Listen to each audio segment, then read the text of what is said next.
ये तो हम लोग स्टार्ट करते हैं।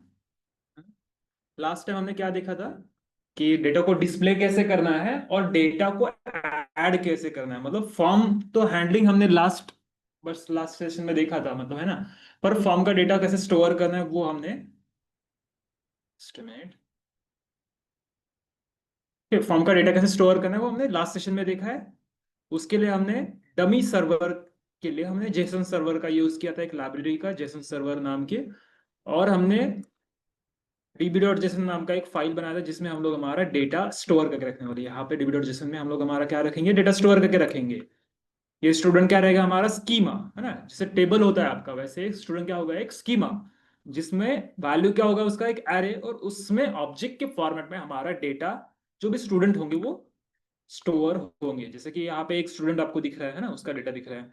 और पूरा यूआई का कोड तो हम लोग लिखने ही वाले हैं, पर एपीआईज हमको नहीं लिखने हैं। तो उसके लिए टेस्टिंग के लिए एपीआईज या फिर जो सर्वर होगा ना हमारा बैकएंड का सारा जो कोड होगा, वो हमें नहीं लिखना है खुद से। तो हम लोग को वो कौन प्रोवाइड करेगा फिर, वो प्रोवाइड करेगा जेसन सर्वर। ठीक है, उसके लिए हमने लाइब्रेरी इंस्टॉल किया जेसन सर्वर नाम का। फिर लास्ट और एक लाइब्रेरी के बारे में सीखा, एक्सियोस। एक्सियोस क्या कर रहा है, आपको सर्वर को रिक्वेस्ट करने में आपकी हेल्प कर रहा है। किसी भी एपीआई इंपॉइंट को आपको रिक्वेस्ट करना है ना, तो वो आपकी हेल्प करेगा एक्सियोस। ठीक है। अभी और एक चीज आपको मैं थोड़ा बता दूं कि अगर आपको किसी पर्टिकुलर रूट पे या किसी किसी पर्टिकुलर पाथ पे अगर आपको टर्मिनल ओपन करना है तो आप कैसे कर सकते हो। जैसे कि मुझे यहाँ पे प्रोजेक्ट में डायरेक्टली टर्मिनल को ओपन करना है, कैसे करोगे आप, राइट क्लिक, और यहाँ पे आपको दिखेगा ओपन इन इंटीग्रेटेड टर्मिनल। ऐसा करके आप क्या कर सकते हो, डायरेक्टली प्रोजेक्ट के अंदर ही वो ओपन हो जाएगा, है ना। इसके ऊपर ही राइट क्लिक कीजिए बस, है ना। तो right click, open in integrated terminal. तो देखिए वो डायरेक्टली हमारे प्रोजेक्ट में ओपन हो गया। फिर से एक बार ओपन करते हैं। अभी दो बार क्यों ओपन किया हमने उसको, क्योंकि एक में हमारा रिएक्ट का सर्वर होगा और दूसरे इंस्टेंस में हमारा क्या होगा, जो जेसन सर्वर है वो रनिंग होगा, है ना, जो बैकएंड की एपीआई के लिए हमने यूज किया था। तो पहले रिएक्ट का सर्वर स्टार्ट कर लेते हैं। वो कैसे करेंगे, npm रन dev, और बैकएंड का सर्वर जो जेसन सर्वर हम लोग को प्रोवाइड कर रहा है वो कैसे स्टार्ट करेंगे, npx जेसन हाइफन सर्वर, और उसके बाद में आपका जो db.json जो भी आपने फाइल का नाम रखा है, हमारा जो डेटाबेस के लिए हमने जेसन फाइल क्रिएट किया उसका नाम db.json। ठीक है, सर्वर स्टार्ट हो गया, आपको दिख रहा है ये इन पॉइंट्स। ठीक है, और यहाँ पे भी देखिए सर्वर स्टार्ट हो गया है। कॉपी करके ब्राउजर में पेस्ट करेंगे।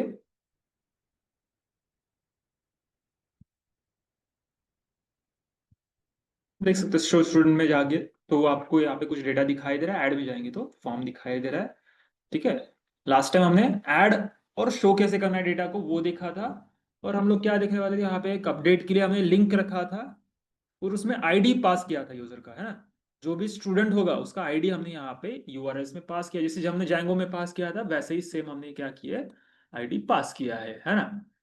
तो इसी आईडी का यूज करके हम लोग को क्या पता चलेगा कि कौन सा स्टूडेंट अपडेट करना है।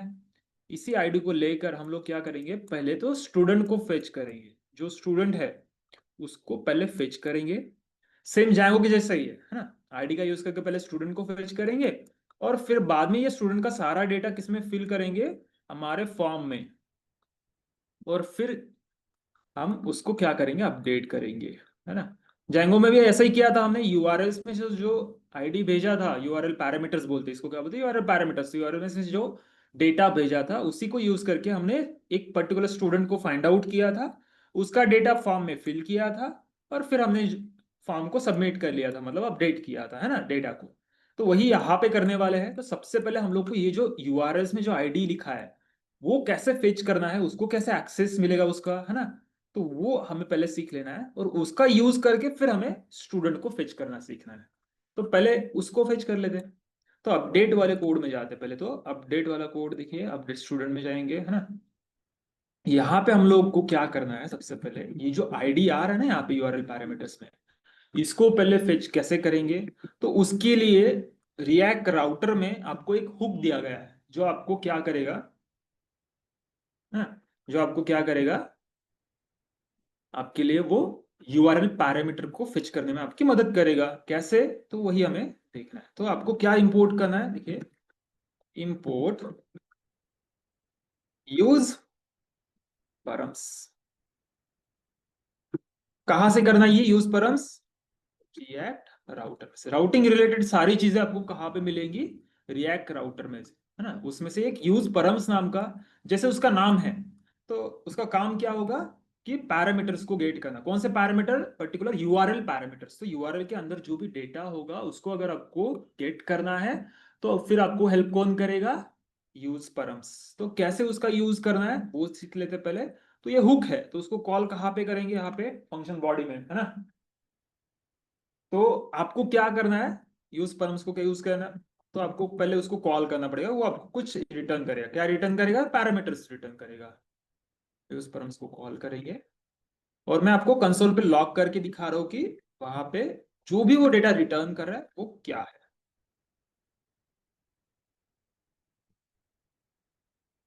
क्या हमने कंसोल पे लॉग भी करके दिखा। यूज परम्स को कॉल करेंगे तो आपको क्या रिटर्न करेगा? कुछ तो डेटा रिटर्न कर रहा है। क्या रिटर्न कर रहा है? तो पैरामीटर्स। तो देखते हैं, हम लोग लॉग करके भी देखे, हमने चेक करते हैं। तो इसमें जो भी पैरामीटर हमने दिया होगा, ठीक है, तो ये आपको मिलेगा। तो रिलोड करेंगे फिर से एक बारी, तो आप देख सकते हो आईडी कोलन। और इसको आईडी ही क्यों बोला है उसने? दूसरा कुछ क्यों नहीं बोला? क्योंकि हमने जब भी राउटिंग किया था, आपको याद होगा, राउटिंग के टाइम पे हमने यहाँ पे पैरामीटर क्या रखा है? आईडी। ठीक है। तो जैसे हम लोग पाइथन में राउटिंग किए थे ना, यूआरएल क्रिएट किए थे, वहां पे भी हमने एक यूआरएल पैरामीटर रखा था, आपको अगर याद होगा तो, यूआरएल पैटर्न्स में। तो ऐसे ही आपको यहाँ पे राउटिंग के टाइम पे एक यूआरएल पैरामीटर देना है। उसी में वो वैल्यू क्या होगा? पास होगा। और वही वैल्यू अगर आप पास कर रहे हो तो आपको यहाँ पे मिल जाएगा यूज परम्स में। पर वो किस फॉर्मेट में मिल रहा है? ऑब्जेक्ट फॉर्मेट में। आप यहाँ पे देख सकते हो ये क्या है?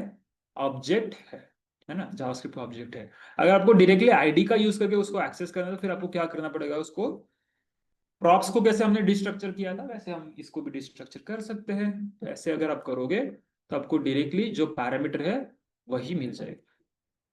ठीक है? आप उसको डायरेक्टली ऐसे भी एक्सेस कर सकते हो, है ना। देखते हैं, रिलोड करेंगे तो आप देख सकते हो आपको आईडी।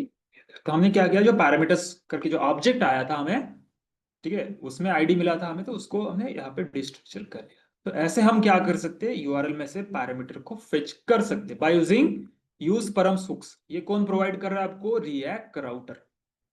तो आपको यहां तक क्लियर है क्या, कैसे हमने आईडी को फेच किया? तो ऑनलाइन स्टूडेंट्स, यस।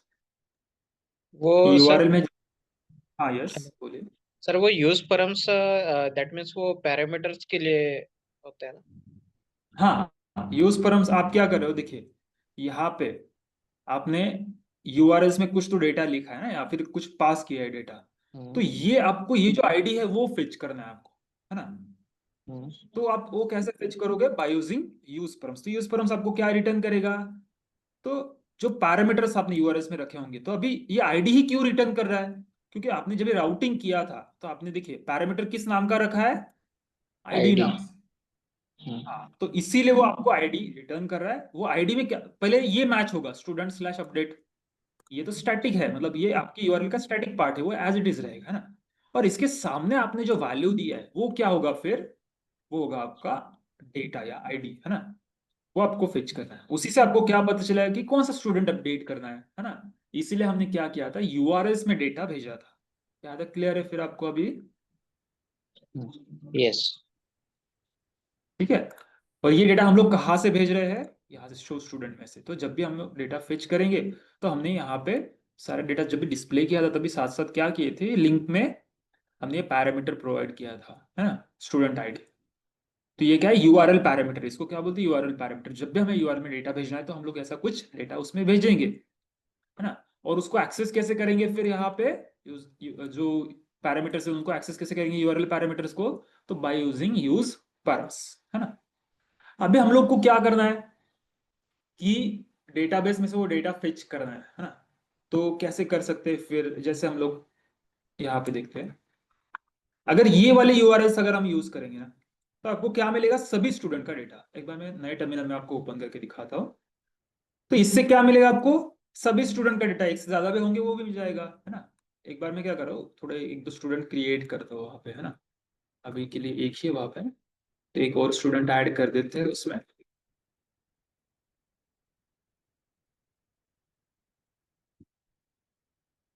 देखिए अभी इससे क्या मिल रहा है, स्टूडेंट स्लैश है। अगर आप उसको गेट रिक्वेस्ट भेज रहे हो, अभी यहाँ पे कौन सा रिक्वेस्ट जा रहा है, उसको गेट रिक्वेस्ट। तो पूरा पूरा एरे ही आ रहा है, मतलब स्कीमा के अंदर का सारा ही डेटा आ रहा है ना। पर इसके सामने अगर आप उसका आईडी भी लिखते हो, जैसे कि अगर मैं ये वाला आईडी प्रोवाइड करता हूं, तो इसका मतलब क्या है कि सिर्फ ऐसा स्टूडेंट जिसका आईडी क्या होगा, ये वाला, वो उतना ही स्टूडेंट का डेटा मुझे क्या करेगा, रिटर्न करेगा।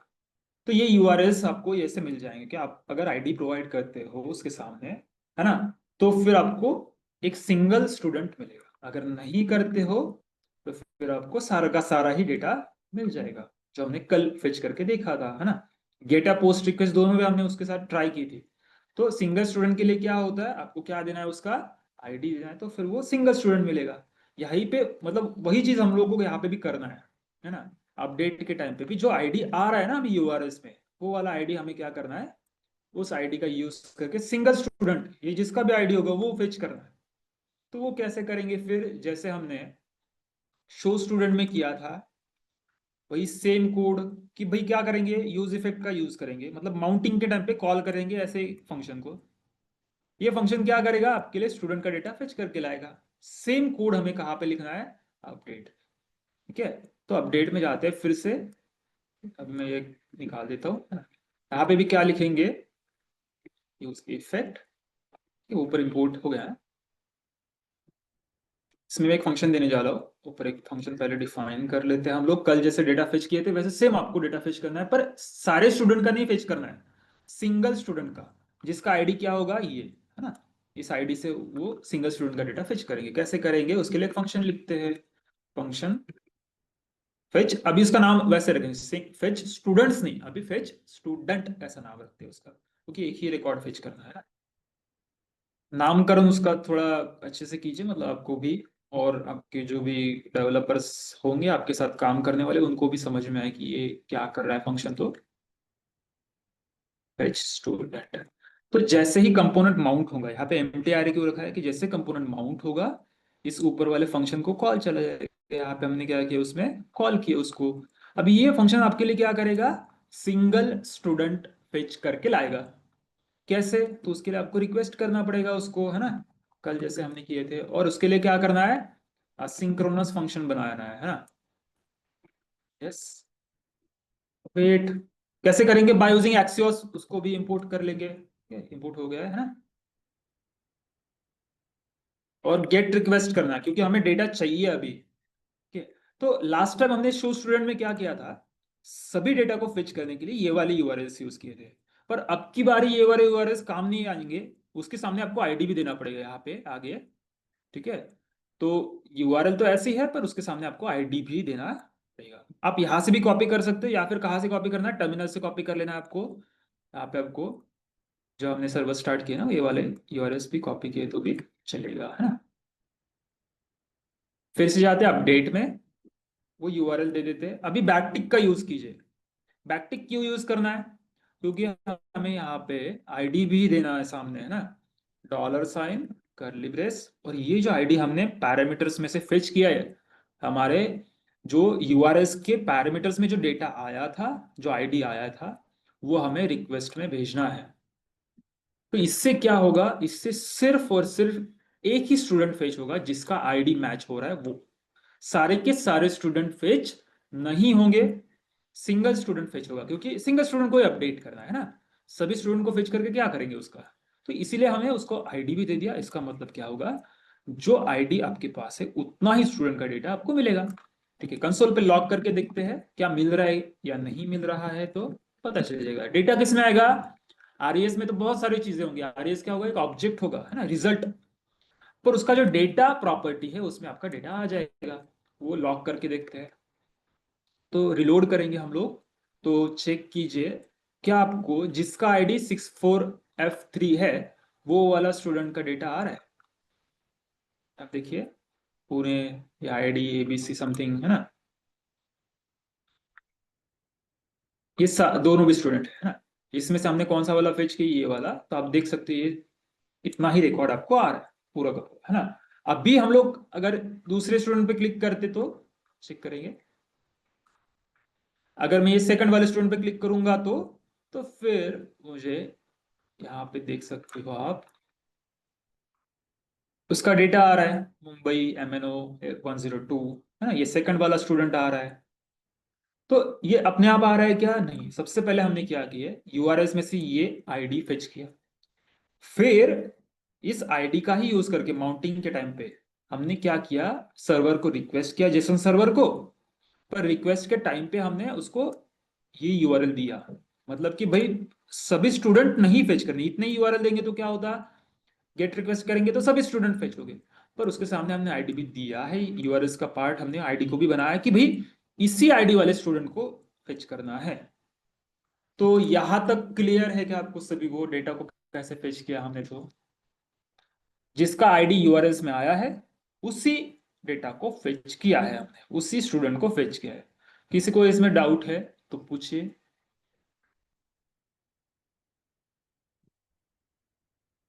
तो देखना पड़ेगा वो सब। ठीक है, ऑनलाइन स्टूडेंट्स किसी को डाउट है तो पूछिए यहां तक,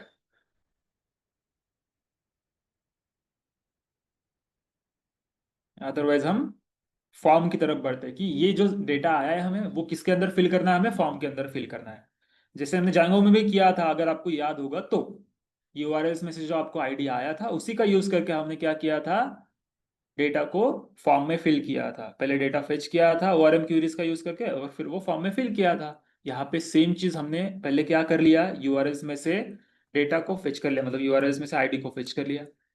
फिर हमने उस सर्वर को रिक्वेस्ट किया, रिक्वेस्ट करते टाइम उसको सिंगल स्टूडेंट फेच करने के लिए वो आईडी भी दे दिया कि भाई सिंगल स्टूडेंट का डेटा फेच करना है। ठीक है, वो हमें मिल भी रहा है, हमने लॉग करके भी देखा, हमें सही से डेटा मिल भी रहा है सिंगल स्टूडेंट का। तो अभी ये जो स्टूडेंट हमने फेच किया है वो फॉर्म में हमें फिल करना है, पर फॉर्म तो हमारे पास है ही नहीं, हमको फॉर्म बनाना पड़ेगा। जैसे हमने ऐड स्टूडेंट में फॉर्म क्रिएट किया है वैसे हमें यहाँ पे भी फॉर्म को क्रिएट करना पड़ेगा। तो करते हैं फिर क्रिएट। तो यही सेम कोड आपको वहां पे लिखना है, इसलिए मैं क्या करो, ये कोड कॉपी करो ताकि वो जल्दी से हो जाए। ठीक है, आपको भी ये कोड कॉपी नहीं करना है। ठीक है, क्यों नहीं करना है, आपको टाइप करना है। ठीक है,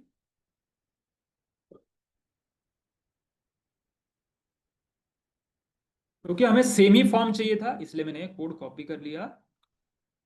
और सेम आपको कौन सा हुक यूज करना है, साथ साथ यूज फॉर्म वाला। ठीक है, कौन सा हुक यूज करना है, यूज फॉर्म। तो ये फंक्शन भी आप कॉपी कर सकते हो, पर ये इस फंक्शन में चेंजेस करने पड़ेंगे आपको आगे चल के। ठीक है, अभी के लिए तो मैं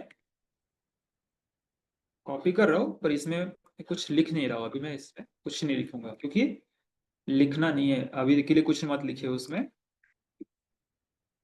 ठीक है, तो अभी हमने क्या क्या किया, सबसे पहले हम लोग को और यूज फॉर्म इंपोर्ट भी करना पड़ेगा ना।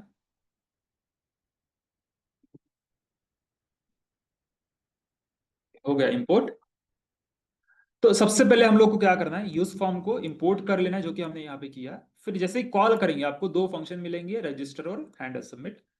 उनका आपको बाद में यूज करना है। कहाँ पे यूज करोगे आप, हर फील्ड को रजिस्टर करने के लिए रजिस्टर फंक्शन, और जैसे आप फॉर्म को सबमिट करोगे, है ना, तो क्या होगा, ऑन सबमिट इवेंट ऑकर होगा। और डेटा को हैंडल करने के लिए, जो फॉर्म डेटा होगा उसको हैंडल करने के लिए सब हैंडल सबमिट जो हमने ऊपर यहाँ पे मिला था। रजिस्टर क्या करेगा, डेटा को रजिस्टर करेगा। हैंडल सबमिट क्या करेगा, डेटा को हैंडल करेगा फॉर्म सबमिट होने के बाद में, है ना। ठीक है, तो वो तो बात की बात है। अभी हमें क्या करना है, फॉर्म आपको दिख रहा है कि चेक करिए, थोड़ा सा उसको अपडेट कर दिए, यहाँ पे ऐड की जगह पे अपडेट लिखेंगे, यहाँ पे भी ऐड की जगह पे अपडेट लिखेंगे, बाकी सब कुछ भी चेंजेस करने की जरूरत नहीं है। यहाँ पे क्या लिखेंगे, ग्रेट स्टूडेंट। यहाँ पे भी तब उसको समझ में आए कि यहाँ पे ऐड नहीं करे भाई, यहाँ पे अपडेट कर रहे हैं। ठीक है, हो गया। तो ये फॉर्म कैसे क्रिएट करना है ये समझ में आया क्या आपको, इसमें डाउट है तो पूछिए। क्योंकि जैसे ऐड में था वैसे ही यहाँ पे हमने फॉर्म क्रिएट किया, उसमें कोई भी चेंजेस हमने नहीं किए हैं। बस इस सेव डेटा के अंदर का जो कोड होगा वो हमें अभी चेंज करना है, या फिर हम उसका नाम ही चेंज कर दें। हम लोग उसको अब क्या बोलेंगे पता है, अपडेट डेटा।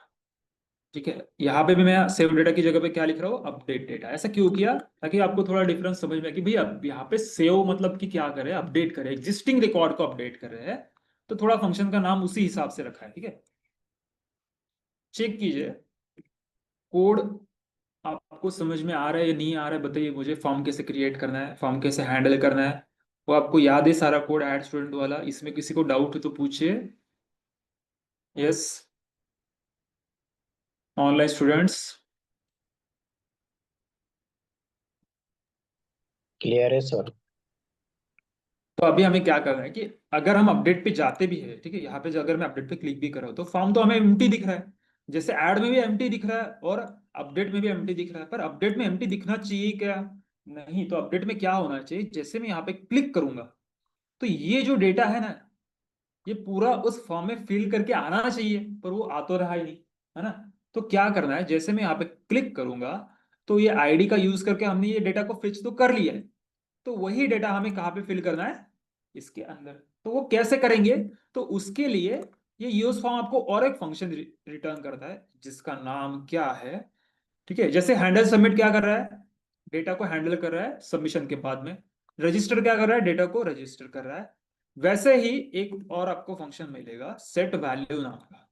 ये क्या करेगा, ये आपके डेटा में अगर आपको कुछ वैल्यू सेट करनी, कहाँ पे सेट करनी है, इन इनपुट्स में, तो ये सेट वैल्यू आपके लिए वर्क करेगा।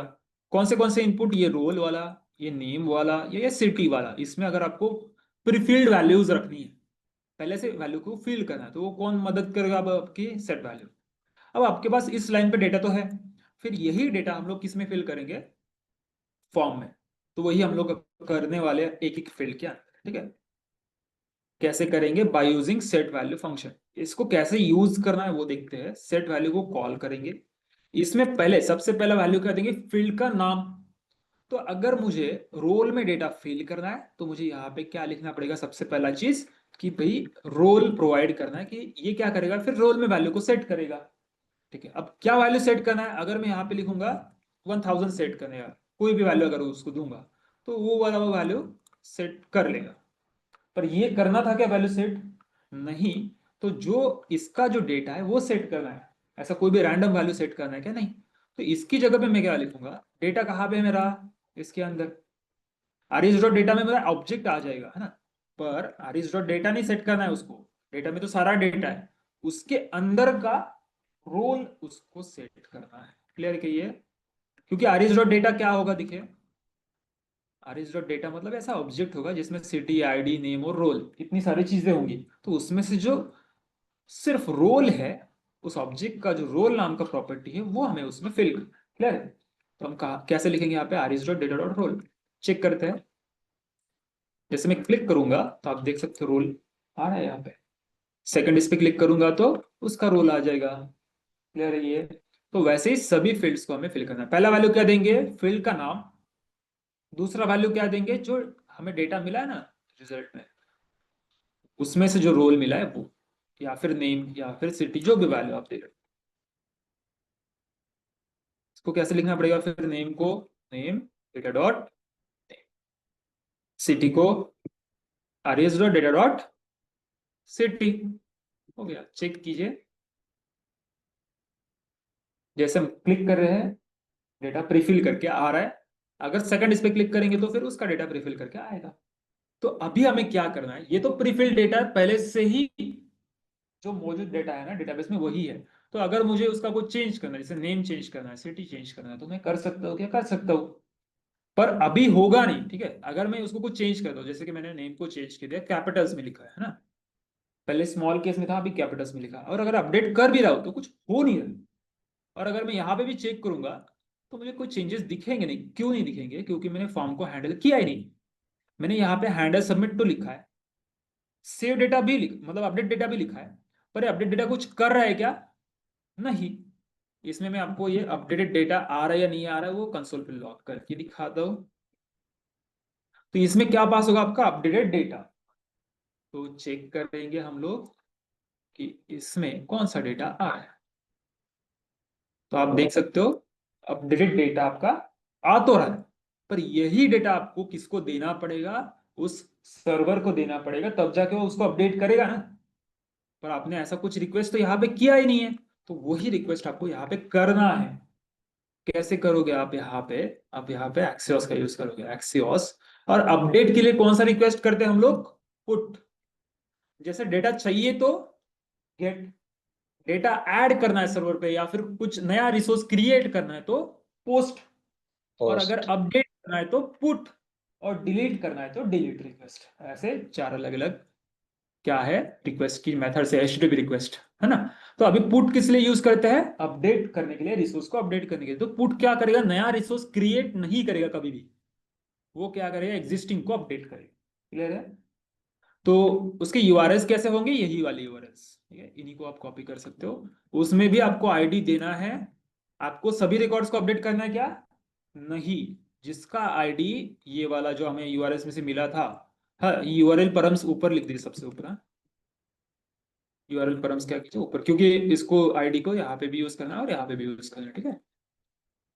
यूआरएल परम्स को यहाँ पे ऊपर लिख दीजिए, इन हुक्स को। अभी हमने क्या किया, पुट रिक्वेस्ट किया, किसको पुट रिक्वेस्ट किया, ये वाली यूआरएल को।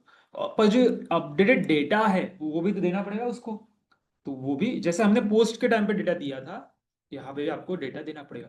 तो अब ये क्या करेगा, एक्सियोस क्या करेगा, पुट रिक्वेस्ट करेगा, मतलब अपडेट करना ये तो पक्का है। किसको अपडेट करना है, जिसका भी आईडी ये वाला होगा हमने जो दिया है उसको अपडेट करना है, ठीक है। पर अपडेट डेटा कौन सा है, ये वाला। तो ये वाला डेटा लेके उसको अपडेट करना है, कि देखते हैं कि अपडेट कर पा रहा है या नहीं कर पा रहा है। ओके, चेक करेंगे। पहले तो शो पे जाएंगे, डेटा देख लेंगे। अभी जो एमएनओ है उसका नाम अपडेट करेंगे हम लोग। सबसे पहले अपडेट पे क्लिक करेंगे, आ रहा है सारा डेटा। उसका नाम बदल देंगे, कैपिटल्स में रखेंगे नाम। अपडेट पे क्लिक करेंगे, फिर से कहाँ पे जाएंगे, शो पे, डन। और कोई चेंजेस करके देखते हैं, समझ ले कि इसका सिटी चेंज करना है, पुणे की जगह पे हम लोग को पिंपरी कर देना है, या फिर चिंचवड कर देना है, जो भी आप चाहो, ठीक है। अपडेट पे जाएंगे, पिंपरी कर देंगे उसका सिटी, अपडेट पे क्लिक करेंगे, शो पे जाएंगे, आप देख सकते हो, डन, पुणे की जगह पे पिंपरी हो गए। ठीक, क्लियर। आपको अपडेट कैसे करना है, आपको क्या करना है, पुट रिक्वेस्ट भेजना है, ठीक है। और पुट रिक्वेस्ट के टाइम पे आपको ये आईडी भी सामने देना है कि पर्टिकुलर उसी रिकॉर्ड को अपडेट करना है, और ये अपडेटेड डेटा भी आपको देना है। क्लियर ये, ऑनलाइन स्टूडेंट्स आपको क्लियर है क्या, यस, यस सर। ठीक है। किसी को अपडेट में डाउट है तो पूछे मुझे, कि हमने एक बार फिर से उसको रिविजिट करेंगे, ठीक है, वन बाय वन उसको देखते हैं कि सबसे पहले हमने क्या किया कि शो स्टूडेंट पे वो सारा डेटा दिखा दिया, तो यहाँ पे हमने वो लिंक रखा है, उसके लिए आईडी भी दे दिया है। तो यूआरएल्स में से कुछ डेटा हमने पैरामीटर्स में भेजा, यूआरएल पैरामीटर्स में। तो उसी आईडी का यूज करके ये अपडेट क्या करेगा, सबसे पहले तो उस आईडी को फेच करेगा। जैसे ही कंपोनेंट माउंट होगा, तो हमने किसको कॉल किया है, फेच स्टूडेंट को। ये क्या करेगा, सर्वर को रिक्वेस्ट करेगा और एक सिंगल स्टूडेंट ऑब्जेक्ट फेच करेगा, सिंगल स्टूडेंट जिसका आईडी हमने दिया है वो। उसी स्टूडेंट को हमने, वो जो डेटा मिला है ना हमें सर्वर पे से, उस डेटा में से रोल नेम और सिटी फेच करके हमें कहाँ पे सेट करना है, इन फील्ड्स में, रोल में, नेम में और सिटी में सेट कर देना है। उसके लिए एक हमने यहाँ पे यूज फॉर्म का भी यूज किया है, इसमें से handle submit register set value, जो हमने आज नया सीखा है। सेट वैल्यू क्या करता है, फील्ड्स में डेटा को प्रीफिल करना है आपको या फिर फिल करना है, रिसेट करना हो सकता है या फिर सेट करना हो सकता है। तो सेट वैल्यू आपकी मदद करेगा। जैसे हमें क्या करना था, सेट वैल्यू का यूज करके रोल में, नेम में और सिटी में जो सर्वर से डेटा मिला है ना, रोल का, नेम का, सिटी का, वो फिल करना था, वो कर दिए। ये सब कब होगा, माउंटिंग के टाइम पे। अब आपको डेटा दिखाई दे रहा है, ऐसा कुछ डेटा आपको दिखाई देगा। फिर आप क्या करोगे, उसको अपडेट करोगे। और जैसे आप अपडेट पे क्लिक करोगे तो क्या होगा फिर, जैसे आप सबमिट करोगे, ऑन सबमिट इवेंट ऑकर होगा, हैंडल सबमिट क्या करेगा, सारे एरर्स वगैरह कुछ होंगे तो वो वैलिडेशन चेक करेगा। अगर सब डेटा ठीक होगा, आपका वैलिड होगा, तो वो किसको देगा वो डेटा, अपडेटेड डेटा को। फिर ये अपडेटेड डेटा उसको प्रोसेस करेगा, कैसे प्रोसेस करेगा, ये क्या करेगा, पुट रिक्वेस्ट भेजेगा आपके सर्वर को, और रिक्वेस्ट के टाइम पे अपडेटेड डेटा भी भेजेगा, और आपका वो रिसोर्स अपडेट हो जाएगा, वो पर्टिकुलर जिसका आईडी आपने दिया होगा वो स्टूडेंट का डेटा अपडेट हो जाएगा। ऑनलाइन स्टूडेंट्स आपको क्लियर है, किसी को डाउट है तो पूछे अपडेट में, यस, ठीक है। अगर डाउट नहीं होगा तो फिर हम डिलीट के कोड की तरफ बढ़ते हैं। तो डिलीट के लिए आपने ऐसा नोटिस किया होगा कि हमने डिलीट के लिए कोई कंपोनेंट क्रिएट नहीं किया है, जैसे हमने ऐड के लिए किया था, शो के लिए किया था, अपडेट के लिए किया था, डिलीट के लिए कोई कंपोनेंट क्रिएट नहीं किए हैं, क्योंकि हम लोग डिलीट का कोड शो स्टूडेंट के अंदर ही लिखने वाले हैं। उसके लिए कोई लिंक नहीं देंगे हम लोग, उसका कोड यहाँ पे ही लिखेंगे, है ना। पर उसके लिए बटन तो बनाना पड़ेगा ना यहाँ पे। ठीक है, तो इसके लिए हम लोग क्या रखेंगे, सिंपल सा बटन, और उसके ऊपर इवेंट लगाएंगे ऑन क्लिक, जैसे क्लिक करेंगे वो डिलीट हो जाना चाहिए, अपने आप नहीं होगा, उसके लिए भी हम लोग को क्या करना पड़ेगा, एक हैंडलर लिखना पड़ेगा। ठीक है, तो अभी तो लिंक दिया था, यहाँ पे जाके वो अपडेट वाले पेज पे जाएगा और अपडेट कर लेगा, पर यहाँ पे कोई लिंक नहीं है। यहाँ पे हम लोग को क्या करना है, फिर एक हैंडलर लिखना है उसके लिए। ठीक है, हम क्या करेंगे, यहाँ पे मैं एक एरो फंक्शन दे रहा हूँ। ठीक है, हम ऊपर एक फंक्शन बनाएंगे, या तो इसके नीचे बना लेते हैं, फंक्शन डिलीट स्टूडेंट, और उसमें आपको क्या पास करना है, स्टूडेंट का आईडी। जैसे हमने उसके यूआरएल में आईडी दिया था अपडेट के टाइम पे, उसको पता चलना चाहिए कि किसको अपडेट करना है, वैसे डिलीट को भी तो पता चलना चाहिए किसको डिलीट करना है ना।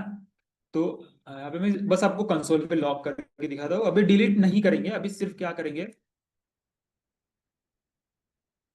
आपको कंसोल पे लॉग करके दिखाता हूँ कि आईडी आपको मिल रहा है या नहीं मिल रहा है। कैसे आईडी कैसे पास करेंगे, देखिए यहाँ पे मैंने एरो फंक्शन इसीलिए लिखा है कि मैं क्या कर सकूँ, उसको डिलीट स्टूडेंट को कॉलिंग के टाइम पे क्या पास कर पाए, स्टूडेंट डॉट। तो ये आपको समझ में आएगा क्या किए तो, फिर से एक बार देखिए, जैसे हम बटन पे क्लिक करें क्या होगा, ये जो फंक्शन एरो फंक्शन है वो कॉल हो जाएगा। एरो फंक्शन में एक ही लाइन का कोड है, क्या है कोड, कि इस फंक्शन को कॉल करना है, डिलीट स्टूडेंट को। इसको जैसे ही कॉल होगा, पर कॉलिंग के टाइम पे उसको क्या डेटा पास हो रहा है, स्टूडेंट का आईडी ले रही है। तो ये किस में आ जाएगा, स्टूडेंट का आईडी इस पैरामीटर में, और वही हमने अभी लॉक करके दिखाया, अभी के लिए सिर्फ लॉक करके दिखाया है ना। चेक करते हैं, शो स्टूडेंट पे जाएंगे, दिख रहा है आपको डिलीट वाला बटन। ठीक है, उसको स्टाइल हम बाद में करेंगे, पहले वो वर्क हो रहा है कि नहीं वो चेक करें, कि रिलोड करेंगे एक बार फिर से, ये निकाल देते हैं, है ना। इससे क्या हो सकता है, इसका जो भी कोड दिख रहा है वो निकल जाएगा, मतलब कंसोल पे लॉग हुआ। अब जैसे मैं ये वाले इस पे डिलीट पे क्लिक करूंगा, तो क्या होगा, उसका आईडी लॉग होना चाहिए, देखते हैं उसका आईडी क्या है, 64F3, देखते हैं इसका आईडी क्लियर है ये। अगर मैं इस पे क्लिक करूंगा तो क्या होगा, उसका आईडी लॉग हो रहा है मुझे, मतलब आईडी तो मिल रहा है, क्लियर है क्या। उसी आईडी का यूज करके मुझे क्या करना है, उसको डिलीट कर देता है। तो बस मुझे क्या करना पड़ेगा, उसमें एक लाइन का और कोड जोड़ना पड़ेगा, जो कि क्या करेगा, उसको डिलीट कर देगा। क्लियर है क्या आपको। पहले तो मुझे ये बताइए कि आपको आईडी कैसे भेजा हमने, वो क्लियर है या नहीं, है ना। हमने कॉलिंग के टाइम पे भी, जैसे मतलब ये इवेंट ऑकर होगा, कब ऑकर होगा इवेंट, जब मैं क्लिक करूंगा तब। ऑन क्लिक कब ऑकर होता है, सिंगल क्लिक करेंगे तभी। तो जैसे हम अब इस बटन के ऊपर सिंगल क्लिक करेंगे, क्या होगा, इस एरो फंक्शन को कॉल जाएगा, एरो फंक्शन एग्जीक्यूट होगा, ये क्या है आपका हैंडलर है, वो कॉल हो जाएगा। इसमें हमने क्या लिखा है, डिलीट स्टूडेंट को कॉल किया, कॉलिंग के टाइम पे स्टूडेंट का आईडी भी पास किए, है ना। यहाँ पे वही आईडी स्टोर करने के लिए हमने एक सिंपल सा क्या लिखा है, या फिर सिंपल आईडी भी रख सकते हैं, कोई इश्यू नहीं है। बस मैं थोड़ा समझने के लिए यहाँ पे स्टूडेंट आईडी करके रखा है, वो आईडी पास हो जाएगा, उसको लॉग करके दिखा। पर अभी लॉगिंग हमें नहीं करना है, हमें डिलीट करना है। तो कैसे करेंगे फिर डिलीट, जैसे यहाँ पे रिक्वेस्ट भेजते हैं वैसे रिक्वेस्ट भेज देंगे, है ना। कैसे भेजेंगे रिक्वेस्ट बताइए, एक्सियोस डॉट कौन सा रिक्वेस्ट भेजना पड़ेगा अभी, get post put delete, delete. है ना। डिलीट। तो भेजना पड़ेगा, हमें क्या करना है अभी, डिलीट करना है ना। तो यूआरएल्स, ये वाली यूआरएल्स कॉपी करेंगे, इसके सामने आपको आईडी भी देना पड़ेगा, सिर्फ इतने से काम चलेगा क्या, नहीं। सभी के सभी डिलीट कर देने क्या, नहीं। जिसका आईडी हमें आया है उसी को सिर्फ क्या करना है, डिलीट करना है। आईडी किस में आया है, इस पैरामीटर में, है ना। तो वही लिखेंगे यहाँ पे, क्लियर करिए। ठीक है, तो चेक करते हैं, रिलोड करेंगे फिर से। अब मैं इसके ऊपर डिलीट के ऊपर क्लिक करने जा रहा हूँ, क्लिक कर दिया, यहाँ पे दिख नहीं रहा है, पर अगर मैं यहाँ पे अगर चेक करूंगा तो आप देख सकते हो डिलीट हो गया। अगर मैं इसको रिलोड करूंगा, ठीक है, अभी दिख क्यों नहीं रहा था, अपडेट क्यों नहीं हो रहा था, क्योंकि हमें अपडेटेड डेटा हमें फिच नहीं किया था। तो अभी आपको क्या करना है, जैसे आप डिलीट करोगे ना, और एक चीज, ये सब करने से पहले अभी तो हमारा पूरा करंट ऑपरेशन हो गया है, इसमें दो तीन चीजें बाकी है। जैसे कि हर जगह पे आपको असिंक्रोनस फंक्शन यूज करने हैं, ठीक है। मैंने कुछ कुछ जगह पे असिंक्रोनस फंक्शन नहीं यूज किए हैं, तो अपडेट में भी आपको देख सकते हो आप यहाँ पे, हमने क्या किया था, असिंक्रोनस फंक्शन नहीं यूज किया था, पर हमें हर बारी क्या करना है, असिंक्रोनस फंक्शन ही बना, ठीक है। ठीक है, डिलीट में भी हमें असिंक्रोनस बना दिया। अब हमें क्या करना है कि जैसे हम डिलीट करेंगे ना, उसके बाद में फिर से सर्वर को रिक्वेस्ट करना है और नया डेटा फेच करके लाना है। तो आपको माउंटिंग के टाइम पे डेटा कौन फेच कर रहा था, या फिर स्टूडेंट्स? आप क्या कीजिए, फिर से उसको रिक्वेस्ट कीजिए, उसको भी। ये असिंक्रोनस फंक्शन है, तो सामने आपको क्या लिखना है उसके, अवेट। तो अब क्या होगा, फेच स्टूडेंट को डिलीट करने के बाद में फेच स्टूडेंट को फिर से कॉल जाएगा। फेच स्टूडेंट क्या करेगा, फिर से सर्वर पे से डेटा फेच करके लाएगा आपके लिए, और जो नया डेटा है वो किस में सेट करेगा, स्टूडेंट्स में, और फिर आपको नया डेटा यहाँ पे दिखेगा। देखते हैं, पहले तो मैं एक दो स्टूडेंट को ऐड कर लेता हूँ। पहले भी 101 है हमारे पास, 102,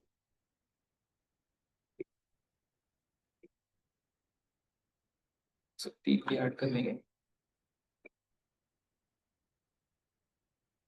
ऐसे कुछ स्टूडेंट हमने ऐड कर लिए, तो अभी हमारे पास 3 स्टूडेंट है ना। तो जैसे मैं डिलीट पे क्लिक करूंगा तो क्या होगा, डिलीट तो हो ही जाएगा, उसके साथ में वो फिर से फेच डेटा को कॉल करेगा। फेच डेटा को सिर्फ कब कॉल हो रहा था, माउंटिंग के टाइम पे, है ना। जैसे मैं यूआरएल डाल दूंगा, एंटर करूंगा, तो माउंटिंग के टाइम पे सारा डेटा फेच होके आ रहा है। जैसे मैं अब डिलीट करूंगा, तो डिलीट के बाद में फिर से एक बार फेच डेटा होगा, फिर से एक बार सारा डेटा फेच होगा, और नया डेटा आपको दिखेगा, देखिए, दिख रहा है। और नए डेटा में पुराना वाला जो डिलीट हुआ रिकॉर्ड है वो दिखेगा ही नहीं। क्लियर है क्या आपको ऑनलाइन स्टूडेंट्स, कैसे वर्क हो रहा है ये तो इसीलिए हमने क्या किया, जैसे डिलीट हो जाएगा उसके बाद में फिर से डेटा को फेच किया है, और फिर डेटा सिर्फ डेटा को फेच नहीं कर रहा है, तो वो सेट भी कर रहा है इसको, तो आपको अपडेटेड डेटा स्क्रीन पे दिखाई देगा। क्लियर है आपको, क्योंकि आपका कंपोनेंट फिर से रेंडर हो रहा है नए डेटा के साथ। यस, ऑनलाइन स्टूडेंट्स क्लियर है नहीं है, कुछ डाउट है आपको तो पूछिए।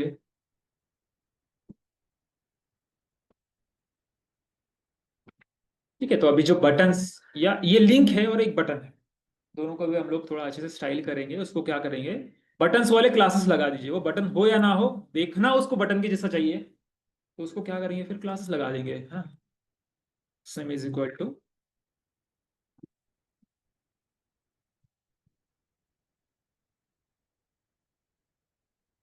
कौन सा दे सकते हैं उसको, सेकेंडरी देते हैं, और छोटा बटन दिखना है इसलिए बिटिन एसएम देता हूँ इसको।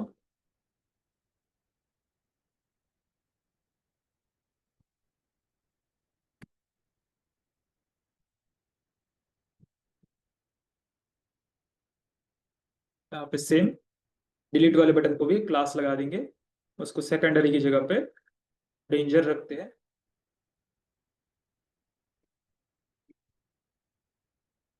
थोड़ा स्पेस चाहिए बीच में, तो आप उसको क्या कीजिए, यहाँ पे मार्जिन ले लीजिए, एमी मतलब मार्जिन एंड टू, ये दिख रहा है स्पेस, है ना। तो अपडेट भी होगा और डिलीट भी होगा।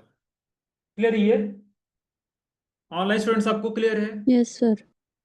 Yes sir. अब एक जगह पे हमारा थोड़ा सा छूट गया है, वो कैसा कि अगर मैं यहाँ पे देखिए ऐड स्टूडेंट पे जा रहा हूँ, है ना। अभी हमारे पास एक स्टूडेंट है, एक नया स्टूडेंट में ऐड कर रहा हूँ, है ना। तो जैसे मैं ऐड कर रहा हूँ कुछ हो ही नहीं रहा, मतलब वो राउट नहीं कर रहा है कहीं पे। ऐड करने के बाद में हमें चाहिए कि वो शो पे जाना चाहिए, है ना। या फिर जैसे मैं अपडेट कर रहा हूँ तब भी वो शो पे नहीं जा रहा है, तो उसको राउट करेंगे हम लोग अभी, है ना। वो एक चीज बाकी था, बाकी तो हमारा कड ऑपरेशन सही से हो रहा है। देखिए ऐड तो हो जाएगा, पर उसमें राउट करना चाहिए ना शो पे, या अपडेट के बाद में भी शो पे राउट करना चाहिए, ऐसा हम चाहते हैं। तो फिर करेंगे कैसे, क्योंकि डिलीट पे करने के बाद में डिलीट तो हो जाएगा और वही पेज पे दिखना ही है, तो राउटिंग की जरूरत नहीं है, पर अपडेट और ऐड के बाद में राउटिंग करना है हमें। तो फिर कैसे करेंगे, तो उसके लिए भी और एक हुक है, ठीक है। हाँ, तो उसके लिए कौन सा हुक है, उसको कैसे यूज करना है, वो हमें थोड़ा अभी देखना है। कि जैसे ही ऐड हो, हमें कहाँ पे नेविगेट करना है यूजर को, तो शो वाले पेज पे, शो स्टूडेंट पे, तो कैसे करेंगे। तो उसके लिए हम लोग को यूज नेविगेट नाम का एक हुक लगी। कौन सा? Use navigate. वो आपको एक फंक्शन प्रोवाइड करता है, वो आपको यूज करना है, ठीक है। उस फंक्शन को एक वेरिएबल में स्टोर कर रहा हूं।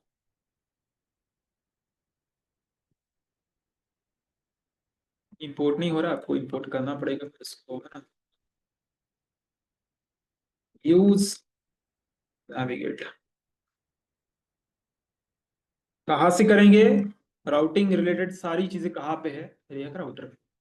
अब ये यूज नेविगेट आपको क्या रिटर्न करेगा? एक फंक्शन, उसको किसी भी नाम में स्टोर कर लिया, आप नाम कुछ भी दे सकते हो। नेविगेट, नाउ, एन, आपको जो अच्छा लगे। ठीक है, मैंने नाउ दिया है। ये क्या होगा? आपका राउटिंग वाला फंक्शन। इसको आप जो भी यूआरएल दे दो वहां पे आपको राउट करके देगा। ये क्या होगा है, आपको एक यूज नेविगेट आपको एक फंक्शन रिटर्न करेगा, जिसको कॉल करके आप क्या कर सकते हो? राउट कर सकते हो यूजर को कहीं पे भी, है ना। तो कब करना है? तो जब डेटा ऐड, इसको भी असिंक्रोनस कर देते हैं, ये असिंक्रोनस नहीं है। तो जैसे ही पोस्ट करेंगे हम लोग डेटा, वैसे क्या करना है? यूजर को राउट करना है। क्लियर है? कैसे करेंगे फिर? नाउ ये जो फंक्शन है इसको कॉल करेंगे, इसमें आपको एक ही चीज देना पड़ेगा, राउट्स। जहां पे जाना है वो राउट। कहाँ पे जाना है? शो स्टूडेंट पे। शो स्टूडेंट के राउट्स कौन से हैं? ये वाले। ये उसको दे देंगे, पूरे भी दे सकते हो आप, इतने भी दिए तो भी चलेगा, है ना। बेस यूआरएल से लगकर पूरे भी दिए तो भी चलेगा, या इतने भी दिए तो भी सफिशिएंट है। तो फिर से आएंगे ऐड पे। यहाँ पे यूआरएल दे देता हूँ मैं। क्लियर है आपको? ये क्या किया हम लोग कि जैसे ही हम लोग पोस्ट करेंगे डेटा, वैसे हमें कहाँ पे लेकर जाना है यूजर को? शो पे। देखते हैं। अब फिर से ऐड पे जाते हैं। कोई 10102 ऐड है ना, 103 वाला कोई रिकॉर्ड ऐड करेंगे, और फिर क्या होता है वो हमें चेक करना, नेविगेट हो रहा है या नहीं हो रहा है। ठीक है?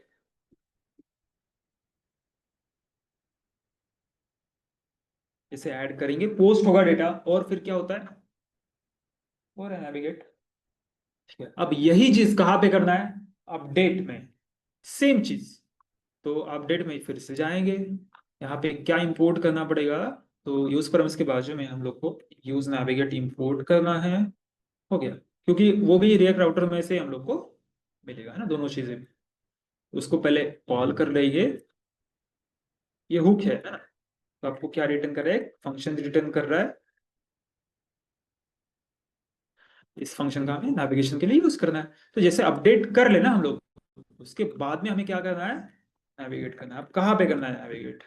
सेम चीज, शो स्टूडेंट पे।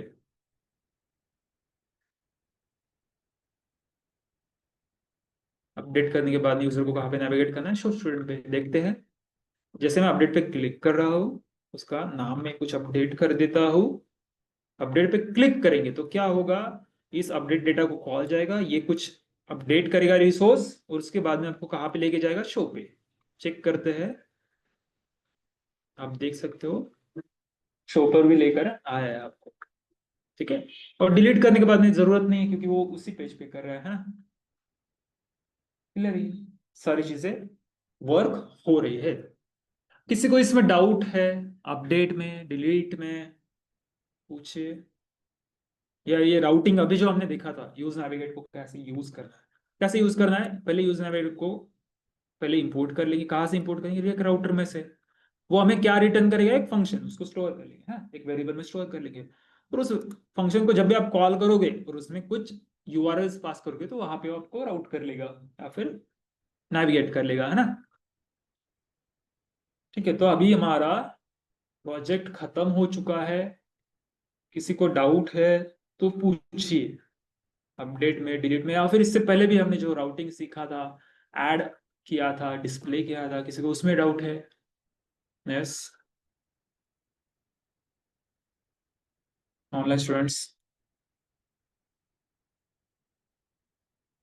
Yes, no? है तो पूछिए, मतलब, है ना।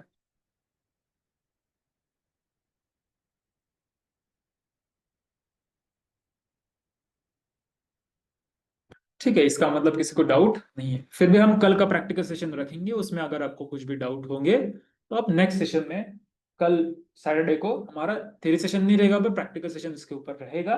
आपको उसको अटेंड करके अगर फिर भी कुछ डाउट आता है तो वो पूछ लेना, ठीक है। आप क्या कर लीजिए, अभी इसका जो हमने आज चेंजेस किए थे उसका स्क्रीनशॉट ले लीजिए, है ना, वन बाय वन। तो सबसे पहले हमने राउटिंग में तो कोई चेंजेस किए नहीं है आज, ठीक है। सबसे पहले हम लोग अपडेट में जो चेंजेस किए थे, ठीक है, क्योंकि अपडेट में ही हमने नया कोड ऐड किया है, और कुछ कोड शो में भी ऐड किया है यहाँ पे डिलीट के लिए, है ना, और राउटिंग भी किए है। तो वन बाय वन सारे स्क्रीनशॉट ले लेंगे। पहले अपडेट का ले लेते हैं हम लोग वन बाय वन।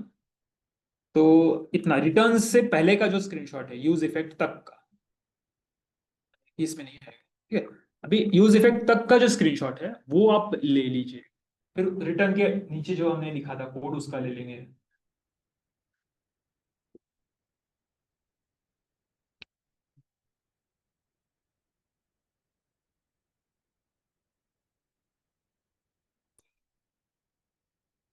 डन। अभी हम लोग क्या करेंगे, रिटर्न से नीचे जो हमने फॉर्म क्रिएट किया था, है ना, ये सारा एक मिनट है, थोड़ा जूम हो जाए तो।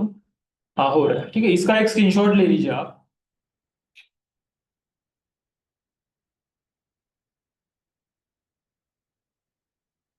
ठीक है। अभी हमने ऐड, नहीं सॉरी, ऐड में नहीं, ऐड में वो सिर्फ राउटिंग का चेंज किया है, वो भी स्क्रीनशॉट ले लेंगे। पहले हम डिलीट का ले लेते हैं कि डिलीट में हमने क्या क्या चीजों को ऐड किया है। तो ठीक है, पहले रिटर्न से पहले का जो कोड है वो ले लीजिए, इतना ये जो नया फंक्शन हमने ऐड किया है ना आज, डिलीट वाला, इसका ले लीजिए, स्क्रीनशॉट ले लीजिए।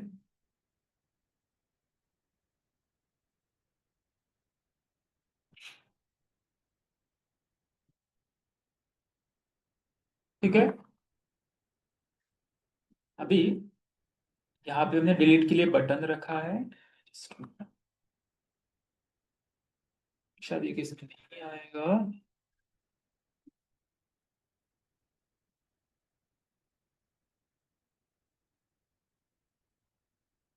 ठीक है, इसका एक ले लीजिए।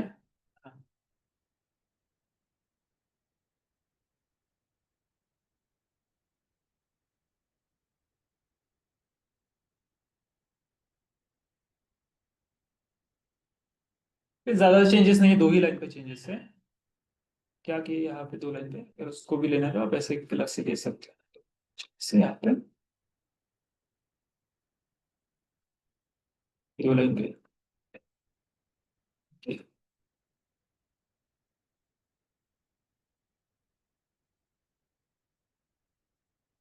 ठीक है। और राउटिंग का कोड वो ऐड में जोड़ दिया था, वो अगर आपको लिखना है तो आप ना ले सकते, ये दो ही लाइन पे ऐड में चेंजेस है। और एक इम्पोर्ट है,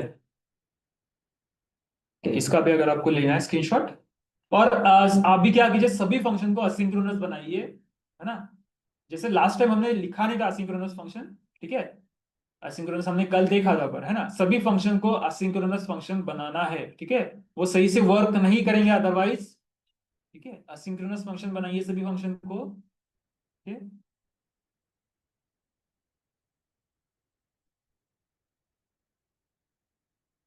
ओके।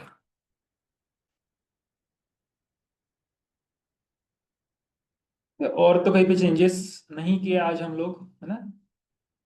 और ये जो बाकी स्टैटिक पेजेस है, जैसे होम पेज हो गया या अबाउट पेज हो गया, है ना, या आपके कॉन्टैक्ट पेज हो गया, उनको उनमें आपको अगर कुछ कोड ऐड ऑन करना है तो आप अपने हिसाब से कोई स्टैटिक कोड ऐड कर सकते हो, उसमें ज्यादा कुछ मतलब लिखने की जरूरत नहीं है। उसमें आप कहीं से तो कोड कॉपी करके या फिर कुछ कंटेंट अपना खुद से लिख सकते हो उसमें, वो स्टैटिक पेजेस है, ठीक है।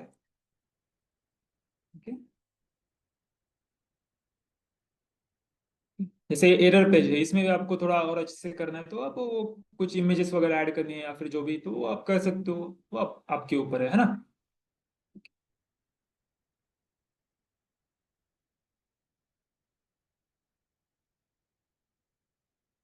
ठीक है, तो फिर हम लोग किसी को डाउट है तो पूछिए, या फिर हम एंड करते हैं फिर, है ना।